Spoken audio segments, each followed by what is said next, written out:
The neon lights of Las Vegas buzzed overhead, casting a kaleidoscope of colors across the crowded casino floor. The air was thick with the scent of cigar smoke, perfume, and ambition. In the heart of the VIP lounge, where velvet ropes separated the elite from the ordinary, Marcus, the Mauler, Kane held court. At 28, Marcus was the MMA world's rising star, a brash, undefeated light heavyweight champion with a mouth as lethal as his fists.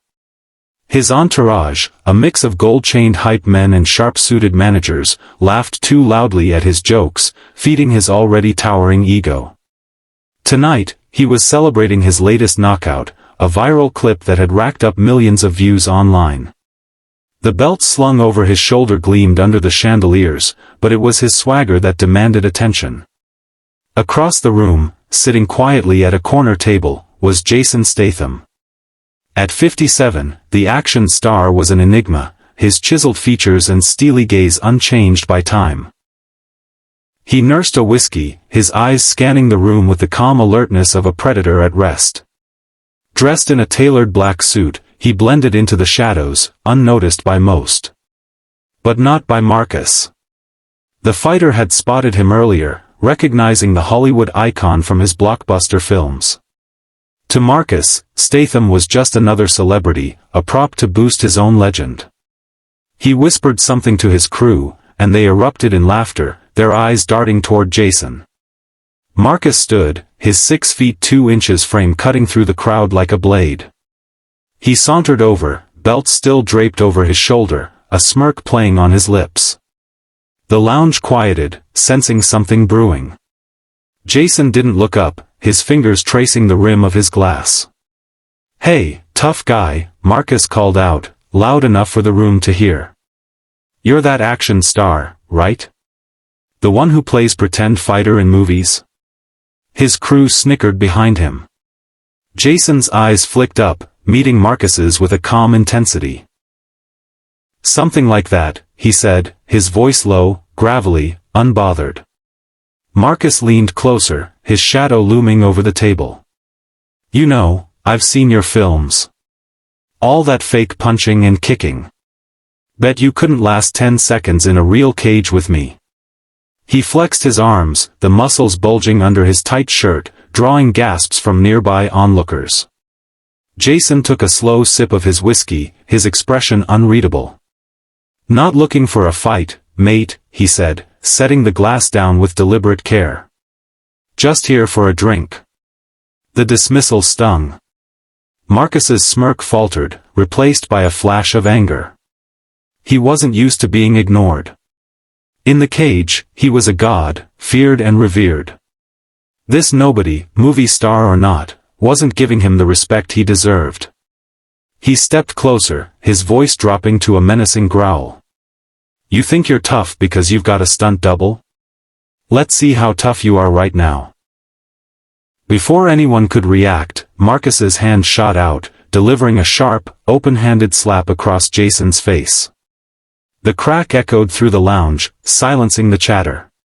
Glasses clinked as heads turned. Marcus's crew roared with laughter, phones already out, recording the moment for social media. To them, it was gold, a viral stunt that would cement Marcus's reputation as untouchable. Jason didn't flinch. His head barely moved, but his eyes locked onto Marcus's with a cold, piercing focus. The room seemed to shrink around them, the air heavy with anticipation. Slowly, Jason stood, his movements fluid, deliberate. At 5 feet 10 inches, he was shorter than Marcus, but there was something in his posture, a coiled readiness, that made the fighter pause.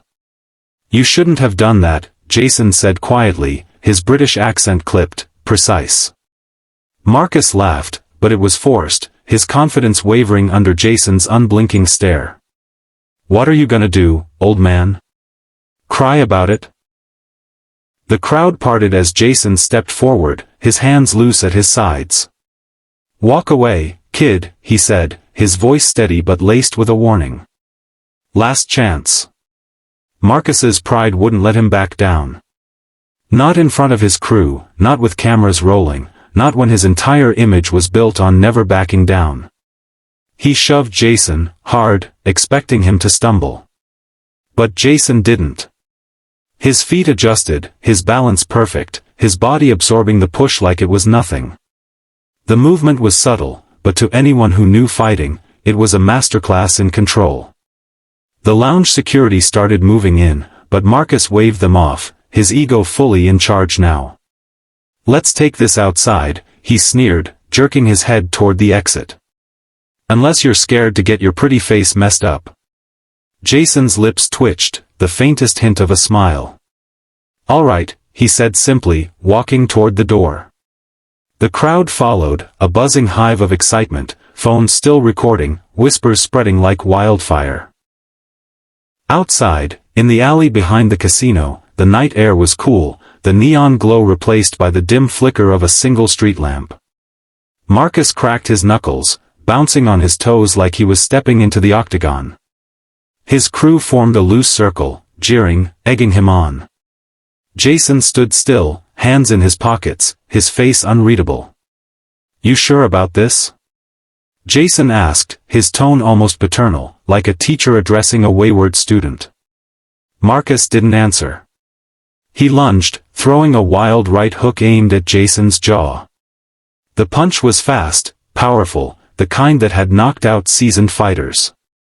But Jason moved faster. He sidestepped, his body flowing like water, and Marcus's fist hit nothing but air. Before Marcus could recover, Jason's hand shot out, grabbing the fighter's wrist and twisting it in a smooth, controlled motion. Marcus yelped, his arm locked at an unnatural angle, forcing him to his knees. The crowd gasped.